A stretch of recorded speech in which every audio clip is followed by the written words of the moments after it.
Tej, let's go back to the Thursday night game. A fantastic start to the Week 14 action between the Packers and Lions. I think there's a little to gain from it. There's a lot to gain in a little bit. I really want to just talk about those fourth down decisions first, where the Lions, that is their identity. And I really like when a coach goes for it on fourth down, consistent with like the quote analytics or just like any sort of win probability, advanced numbers and stuff. You could say, oh, that's analytically forward. I love when they go for it against or like in toss-up situations because like I'm sure Campbell has been like coached on the analytics. I'm sure he studied it himself.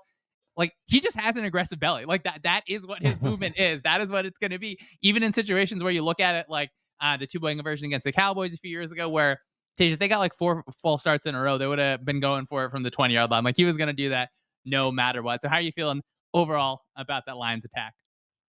I'm with you there where you look at that last fourth down against the Packers where it's fourth and inches. You can probably end the game if you're able to convert based on how good your field goal kicker has been kicking this season. And then if you were to give the ball back because of the state of your defense in which you were missing your top 8 like defensive linemen in this game, Ali McNeil went out in the game. Like you couldn't feel confident about your defense actually holding the Packers to out of field goal range. So like that's why I felt like Campbell went for it. It was probably given to him as a toss-up situation. Like you mentioned, he took the context that I just mentioned into account and ended up going for it in this game. And you look at the Lions in this game, they had a 27.4% of points on win probability in this game when it comes to just like being able to make plus EV decisions. You go for the 2 fourth and goals early in the game, end up converting both of those to touchdowns. You go for the 4th and 1 at your -30 and are not able to convert that one. It was a questionable play call and put the Packers into a good position. But when you were just constantly going for these fourth downs over and over, the team has a good understanding of this is what we need to do on third down to get us in a situation where we can go for it on fourth down. And we've talked about this before, but that helps Ben Johnson as a play caller to know that he has more of his playbook open to him on third and medium. But it also just helps the players understand where they can, go out of bounds at, where they can like reach for the first down or not, like knowing that they're going to go for it. It's just like a very good attitude for the entire team to have. We talk about these games every week, and it a lot of times just comes down to literally how did this like weird shaped object bounce? Did it bounce to your guy or did it bounce to the other guy? If you as a decision maker are adding 27% win probability, that is such a positive when the margins are just razor thin in every single game.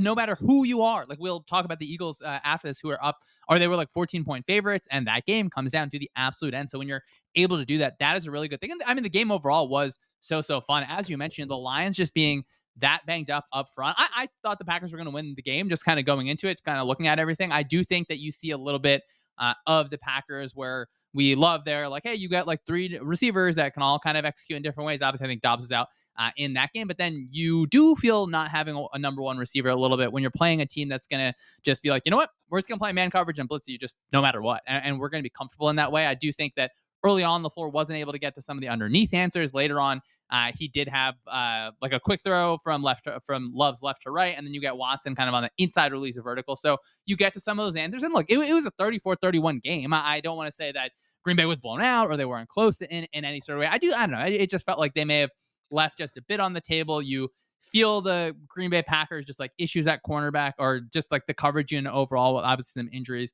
on that end. I wanted to ask you, I don't know if you leave that game, maybe it's different leaving that game than leaving the rest of the week, just kind of seeing what happened on Sunday, but kind of how you feel about the Lions overall. Are you like, hey, this team is definitely going to win the division? Like this team is comfortably going to get the 1 seed? Is it there's just too many injuries piling up and I have Lions pessimism in me and I have to ride with that? What are you thinking here?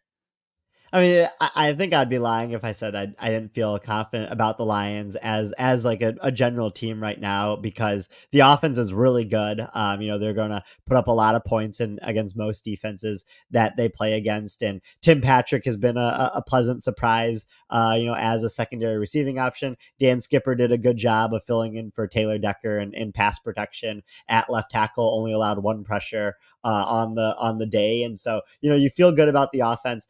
And the defense, like Glenn can put together a good game plan without like healthy players on the defense. Like they were blitzing Jordan Love a lot in the first half, causing a lot of pressure on him. Your point about how they were able to play man coverage on the back end because the Packers have a lot of good receivers, but they don't have a top 10, top 15 receiver, like a Justin Jefferson, like a Jordan Addison that can just like straight up beat man coverage. So like Aaron Glenn was able to do that game plan against the Packers, but not against the Vikings. But when you look at the Vikings right now and how well they're playing on both sides of the ball, and you look ahead to that Week 18 matchup that might be for the division, like I think that's the main worry right now as a Lions fan is the division comes down to that game, and if the Vikings don't end up or if the Lions don't end up losing before that game, like the Vikings might end up being a 5 seed at 15-2, which would just be like a crazy situation for them to be in.